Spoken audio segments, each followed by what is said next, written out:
Bonjour Marion. Bonjour Thierry. Alors, est-ce que tu peux nous décrire très rapidement les grandes missions de ce pan ESG, ISR, développement durable, que tu animes et que tu diriges aujourd'hui sous ton titre de directrice générale déléguée? Avec plaisir. Donc ce pôle a été créé en 2021 lorsqu'on a décidé de s'engager dans la démarche de labellisation ISR de Pierre-Val Santé. Mais en réalité, il y avait une origine un peu antérieure, comme tu le sais, puisqu'on était déjà partenaire avec l'Institut du Cerveau à travers le fonds de partage qui est en place avec Pierre-Val Santé. Et donc, on a considéré que c'était une suite logique pour Eurial d'aller plus loin dans cette démarche ESG.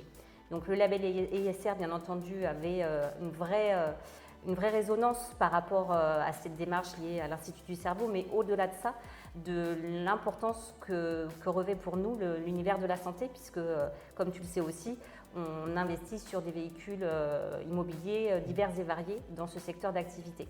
Donc il était important effectivement de valoriser les actions que nous menions déjà, mais aussi de se remettre en question sur ce qu'on pouvait faire de plus. Et voilà comment le département ESG est né.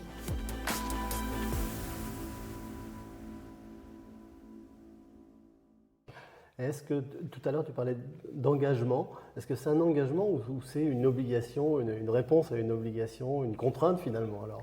Alors on aurait pu le voir comme une contrainte, mais il y a eu plusieurs observations qu'on a constatées. C'est-à-dire que déjà les épargnants, en tout cas une grande partie des épargnants recherchent du sens aujourd'hui dans leur investissement. Et pour nous, ça faisait écho à notre propre démarche. Donc il était important de répondre à ces attentes.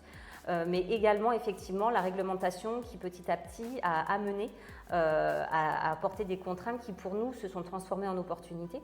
Puisque répondre à ces enjeux ESG, c'est aussi se poser des nouvelles questions sur nos actifs immobiliers et aborder la gestion quotidienne de nos actifs avec une réflexion nouvelle qui est de comment conjuguer le financier et l'extra-financier.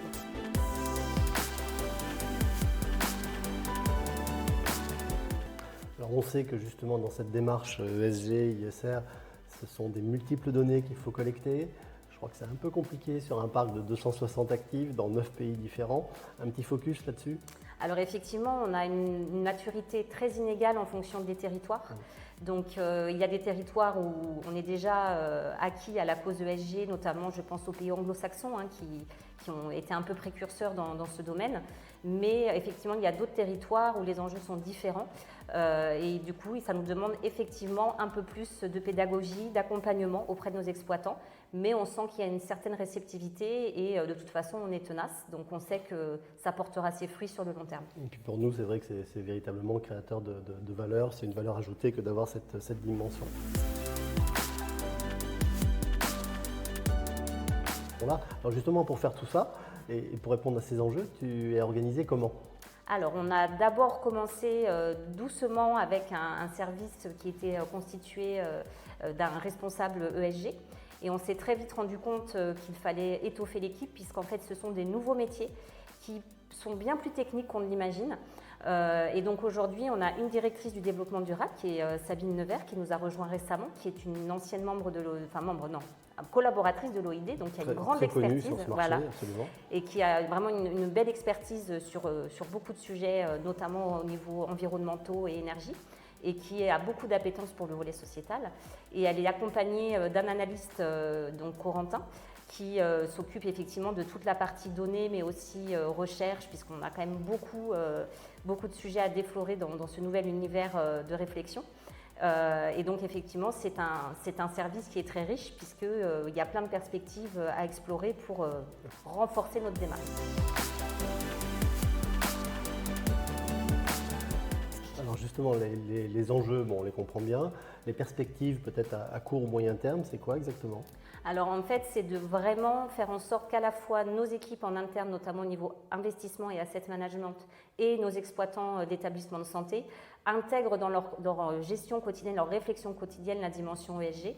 Et donc ça va passer éventuellement par des séminaires d'animation autour de cette thématique avec les exploitants, avec des réunions de travail en interne pour vraiment que nos équipes s'approprient ces sujets et comprennent les enjeux pour elles dans leur métier vraiment purement immobilier, puisqu'on est vraiment dans une partie qui est transverse. On ne va pas être dans un silo à part, on va vraiment s'insinuer dans tous les aspects de la gestion immobilière. En tout cas, je pense que la démarche ESG, ISR, développement durable, et je rajouterai même un acronyme, puisque c'est aujourd'hui dans notre ADN pour chacun des collaborateurs. Et merci de nous avoir inculqué ça et de nous aider, parce que nous aussi, au plan de la distribution, c'est important. Et je vous invite maintenant sur le stand à aller visiter, à aller regarder toutes les documentations qui ont été faites autour de cette démarche, parce qu'il y a beaucoup de choses qui ont été livrées et il y a encore beaucoup de documentation à explorer. Donc je vous invite à y aller avec assiduité. Merci Marion. Merci Thierry.